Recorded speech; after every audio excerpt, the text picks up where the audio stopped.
You ever look at your dinner and just wonder where it all came from? Like the real journey it took? Well, that's exactly the magic we're getting into today. We're going to explore the simple, super rewarding process of growing your own food, and we're using the amazing book Grow It, Cook It to guide us. So let's dive right in. Okay, so right off the bat, let's talk about the biggest thing that stops most people: space. You might be thinking, I don't have a garden, but check this out. Our source material says it loud and clear. You don't need one. Seriously.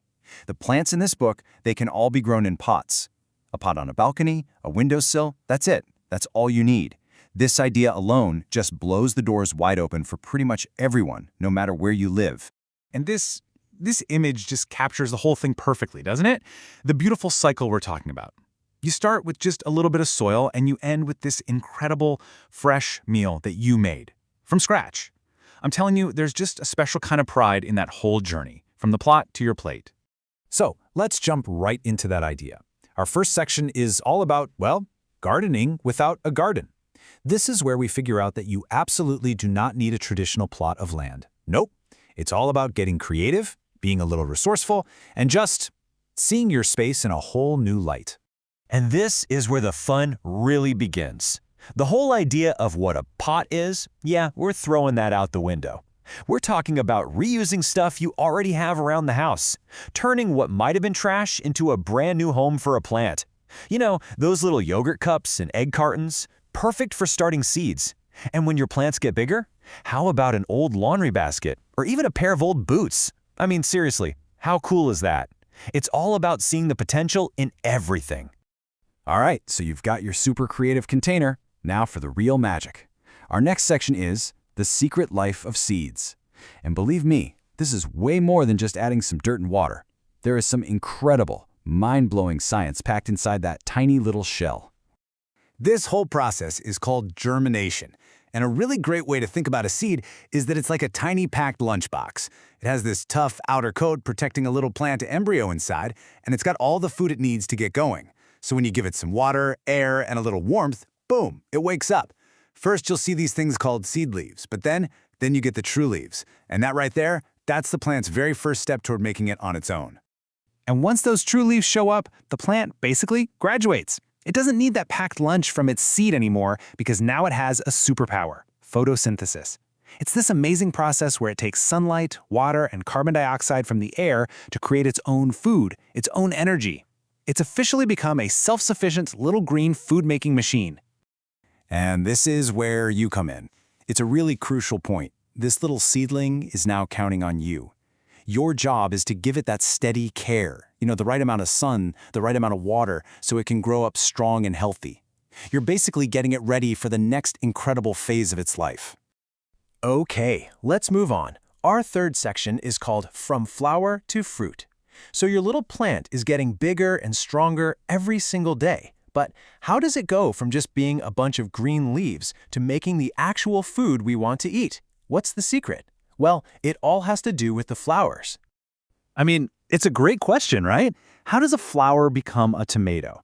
We see flowers on all sorts of plants: tomatoes, zucchini, strawberries, all the time. But what's the actual connection between that pretty little flower and the juicy fruit that comes after it? Well, the answer is a process called pollination. Basically, for a plant to make a fruit, which is really just a container for the seeds of the next generation, pollen has to get from the male part of a flower over to the female part.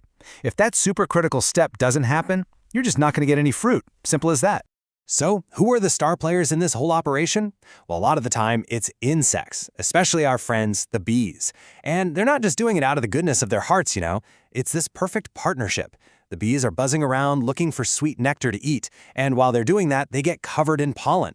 So, in exchange for a meal, they deliver that pollen right where it needs to go. The plant gets to reproduce, the bee gets fed, it's a total win-win. Just nature working in perfect harmony. And hey, speaking of tomatoes, here's the little fun fact for you.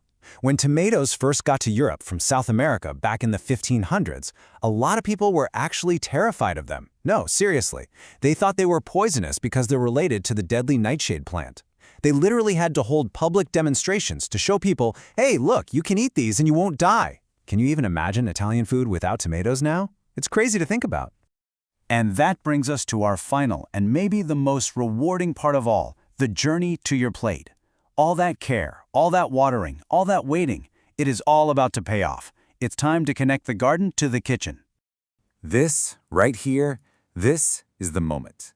It's when it all comes together. That feeling of harvesting something that you grew. You did that. You nurtured it from a tiny seed, and now you get to turn it into a meal. For you, for your family, for friends.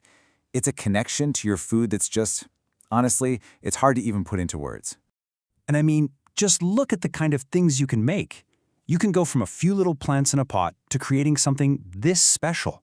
Look at these gorgeous tomato and eggplant towers. Those vibrant colors, that amazing flavor, all on a plate that you basically designed from the ground up.